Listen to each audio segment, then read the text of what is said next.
back in 1985, it was up 6%. That's a Reagan-Thatcher era. Now we are just, at best, scraping 2.3, 2.4%. Kathy, and there's another graph that shows that actually we're quite a long way off, for example, the Poles, who are at 4%. Yeah. Kathy, are we in the right territory here?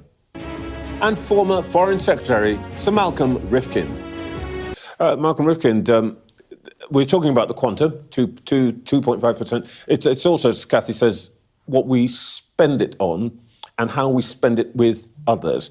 Again, are we in the right place here? Well, the debate about defence spending has been going on for several years. But what there does not seem to be at the moment is a realisation that the whole debate is dramatically changed in the last month. Because up till then, Europe, including the United Kingdom and the United States, were locked together with a common purpose through NATO of using our armed forces if required. That has been split, perhaps irreversibly, but we have to take on account of the fact that so far as President Trump is concerned, I'm not going into the rights and wrongs at the moment of Trump. I'm simply saying he has made it clear that the United States' priority is China.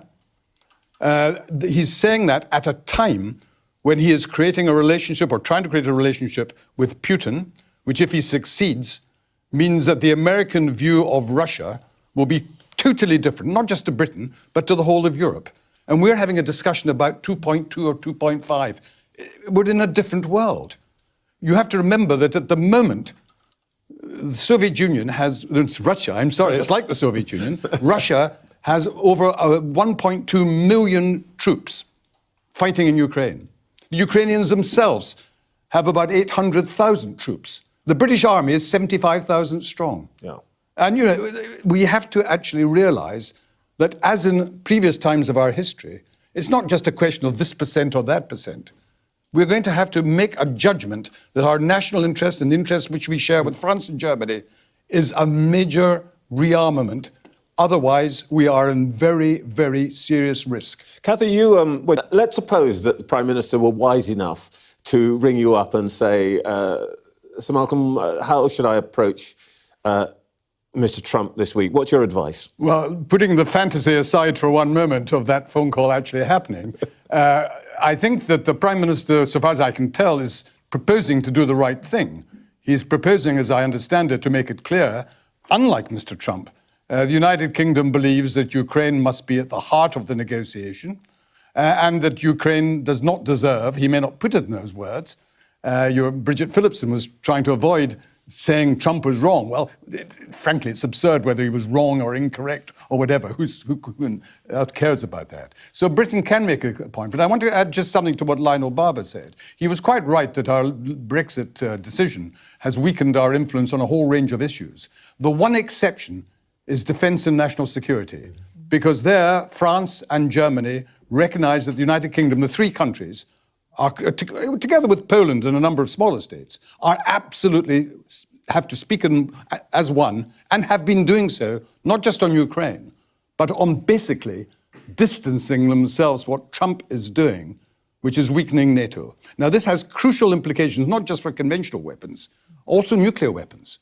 Because countries like Germany do not have nuclear weapons. They've relied on the United States to provide that nuclear umbrella. And already, Friedrich Merz, who is likely tomorrow to be the imminent Chancellor of Germany, has said that Germany needs to work with, or may have to work with, France and the United Kingdom so that the nuclear weapons that France and Britain have, if America is no longer prepared to guarantee our safety, we must be collectively able to deter Russia in a way that we would not without these nuclear weapons that Britain and France have. Okay. Do you think that Kemi Badenoch's kind of doing an opposition job here, isn't she? Well, I think what she's saying here is indeed correct, and I would support that, but I would actually go way beyond what even the Conservative Party is saying at this moment in time. Because do remember, particularly when you're dealing with the armed forces and when you're dealing with a defence budget, you cannot just transform the capability of your armed forces in 6 months or a year. You actually have to start now in order that in 3 or 4 years' time, you will have the level of capability that if Putin is still in power, if he's succeeded with Ukraine thanks to Trump, and if he's then putting pressure on the Baltic states, and NATO is fragmenting because the Americans are not prepared to give support, you cannot just say then, oh, we better start spending a lot more on defence. You've got to recruit the people, you've got to plan the equipment, and you've got to transform our defence industry, because they will not have the capability to produce what you require unless you give them advance notice. There are people shouting at the television right now, so, Sir Malcolm Rifkind, former Conservative Defence Secretary, why didn't you start this 14 years ago, or even just in 2014 after Putin had walked into Crimea? Well, it should have been started then. I mean, you weren't in government. I was Defence Secretary in 1992 to 95. This was when the Berlin Wall was falling down and the Russians were being as helpful as they possibly could. It was a different world. So Russia itself dramatically reduced its defence budget. But we've seen that Putin, even before Ukraine, was increasing his defence budget. It's now at 6%. And 40% of their spending, government spending in Russia, is on their armed forces. And we're arguing whether it should be 2.3 or 2.5. But it's a ludicrous understatement. Not just for Britain. France and Germany are just as bad. And Germany, perhaps even worse in terms of where it's coming from. What they think it's like is the 1980s and Reagan's. Now, Reagan's strategy was, to some extent, to cozy up to China because he saw the real enemy as the Soviet Union. And therefore, there was the opening to China, Kissinger waving his magic and all of that. Sure. And there are some people who think that what Trump is doing now is the kind of reverse Reagan, cozying up to Russia so that he can focus on China. I have no problem with Trump wishing to have, from time to time, a one-to-one meeting with Putin. That's what should happen when you have two great nuclear weapon states needing to make progress to minimize the risk of conflict. The fundamental difference with the example you gave of Reagan worked hand in hand with his NATO allies. Margaret Thatcher and Ronald Reagan spoke to each other regularly. Reagan would never dream of a major initiative without informing, at least, and usually consulting his European colleagues. Of course, there were occasional differences. Margaret Thatcher and Reagan had rows about various things. But on the commitment that NATO was the operative body, that was crucial. One final point, if I may. It's worth remembering how stupid, I am going to use strong language, Trump is, because America is the commander-in-chief of NATO.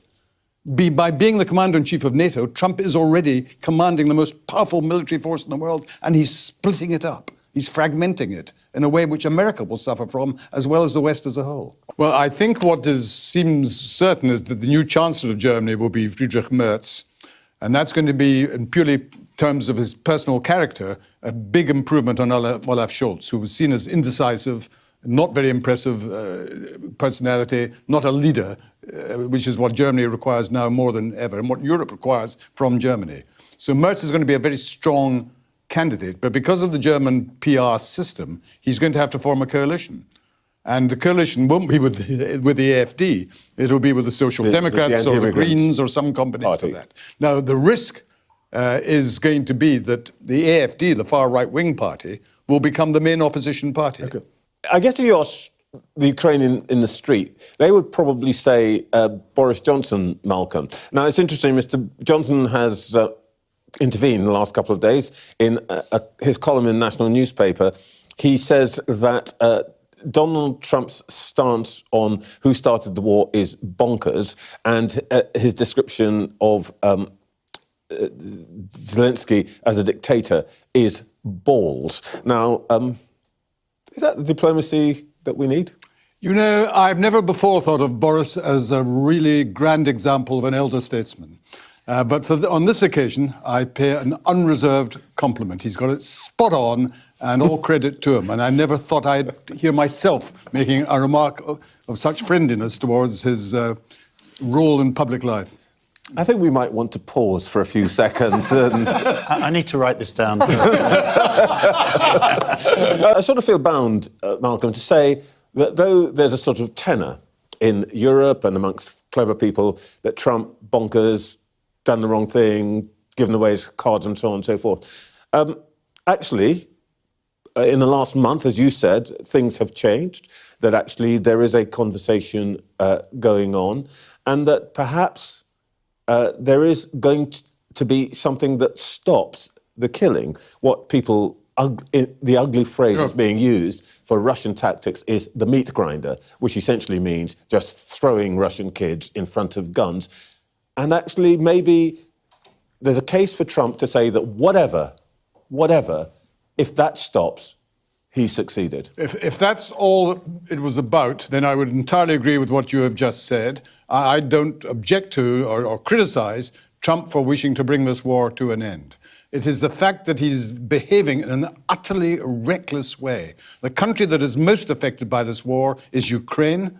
Its very existence is threatened by Putin. It's lost hundreds of thousands of people injured or wounded. It's lost 20% of its territory.